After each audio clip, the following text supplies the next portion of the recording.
Well, my work as an educator actually started in high school as a teacher, teaching kids who are a lot younger than me. And then when I was an undergraduate, simultaneously the way I was in school, but I was hired as a full-time public school teacher in the Boston Public Schools. And I learned then by being a young musician who was also a teacher, and my students, my high school students, were only 2 or 3 years younger than me. It allowed me to have a real synergy with what was going on contemporarily and what young people were doing. And so as I continued to do my scholarship, I worked that along with the questions and the issues that the younger generation had.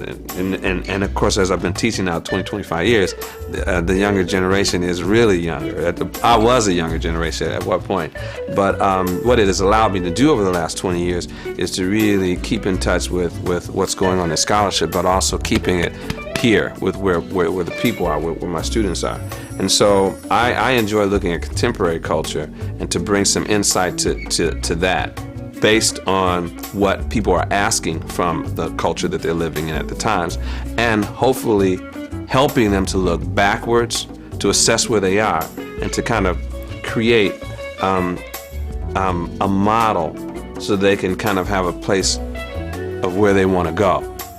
And I think these three places are important to keep on the table when you're talking about education. And that's been my work as an educator, using the work of artists to be a model for where young artists are going, where society is, and to try to have a relationship about those players in this drama as we construct a kind of an understanding of where we need to go in the future. And I think that's the role of education. I had a teacher who said that the meaning of theology and philosophy is to illuminate the way and to move the people beyond. And I think that if you're doing artistry, if you're doing education, that's what you should be doing. You should be illuminating where you are right now and moving people ahead. And I think music and arts do that very effectively.